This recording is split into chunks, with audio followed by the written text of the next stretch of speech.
Welcome back, everyone, to the smartest year ever, our quest to become the world's greatest conversationalist. My name is Gordy, and I was just wondering, did you know that this guy survived 438 days all alone, stranded on the ocean in a small fishing boat? Give me 5 minutes. I bet you can work this into a conversation today, but first, like and subscribe so you can keep up. I do this every single day. 438 days, that's how long José Salvador Alvarenga drifted across the Pacific Ocean in a battered fiberglass boat the size of a pickup truck.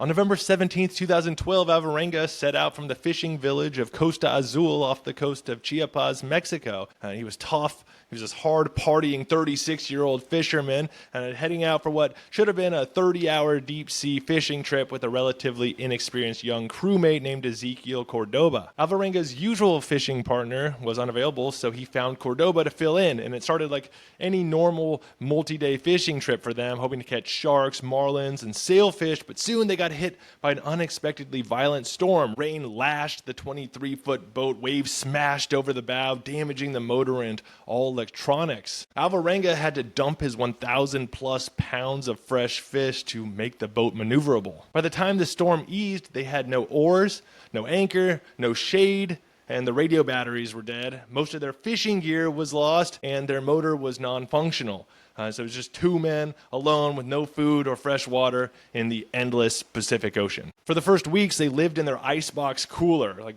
not much bigger than a refrigerator, the kind that you normally pack with fish that you catch, basically. Now, it was their last shelter from the sun. It was just brutal starvation as well, brutal thirst, and really hardcore sun for the first days. And Alvarenga almost even cut off his own finger just so he could eat it, just so he could eat something. And eventually they got in a little rhythm. They caught fish with their bare hands, sometimes biting them alive when there was no knife. They snared turtles. They cracked open their shells and drank the blood for hydration. Alvarenga, even on land before this, was known to be able to eat anything, like things that would make his fellow hardcore fisherman guys want to puke. Like he could eat roadkill, raw meat, dog food, like etc. So the turtle blood was not really a big deal for Alvarenga, but Cordoba thought it was sinful and satanic to drink blood, so he refused much of the sustenance that Alvarenga secured. And eventually, Alvarenga figured out how to catch birds. He modeled himself on the cats that he'd seen growing up. And so he would wait motionless until seabirds would land on the hole, and then he'd slowly creep up bit by bit and eventually pounce. And they would twist their neck and you'd drink their blood and he would eat them raw. But Cordoba began to fail. He refused raw meat, he couldn't stomach turtle blood, and he weakened. After about 4 months, he died. And this was obviously brutal for Alvarenga's morale.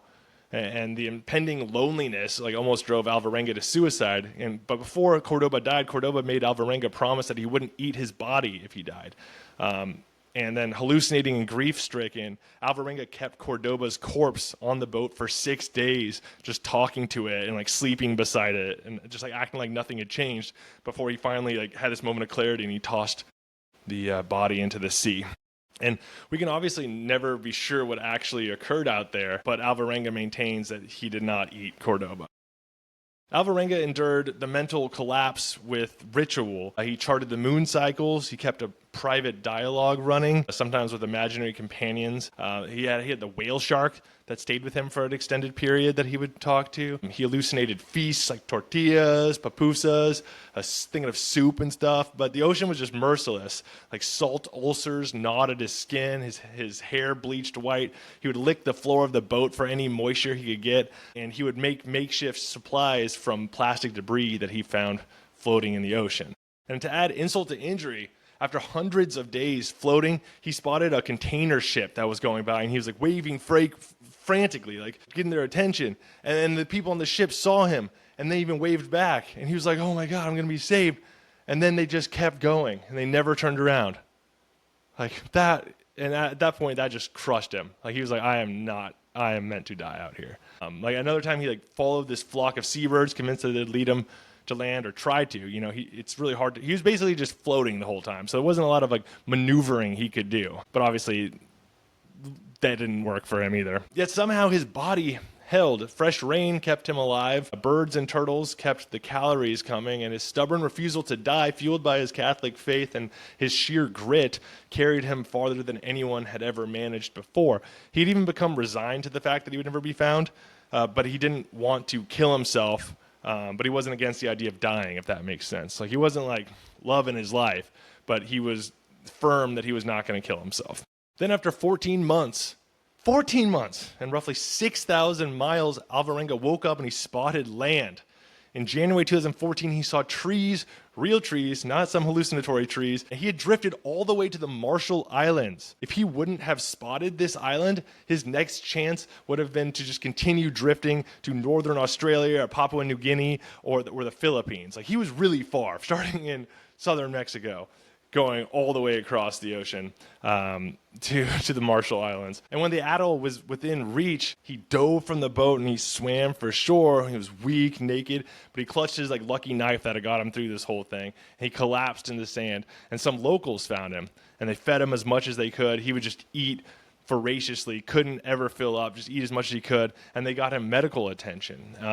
And yeah, the experience did a number on him. After finally returning to Mexico, he was terrified of water. He couldn't even stand the sound of waves. At first, he panicked when people approached him. He was certain it was another hallucination. He wrestled with survival guilt over Cordoba's death, nightmares on the ocean, and he had a profound fear of being alone at the same time. And at first, people doubted the story, but oceanographers modeled the currents, and doctors checked his health. He even passed a polygraph test. Every test said the same thing, that yes, this really happened. So there you have it. The lesson really is you can survive on turtles, birds, and rainwater, but to really survive the Pacific, what you need is a mind that refuses to break, and a body. This is the book that I read for most of the info in this one. I've read probably a dozen nonfiction survival books this year, and the common denominator of survivors is an indomitable spirit. It really is. And he definitely had that. Let me know if you want any book recommendations, because I've read a few. Go check out my sources, which can be found in the YouTube description. Go check out the 1-minute version, or the shorter than 1-minute version I do of all of these on social media at Smartest Year Ever for that condensed version. Give me a rate, like, subscribe, share, follow if you haven't. I'd appreciate all of that. And in the meantime, stay curious and stay clever on our quest to become the world's greatest conversationalists. I will see you tomorrow in the Smartest Year Ever.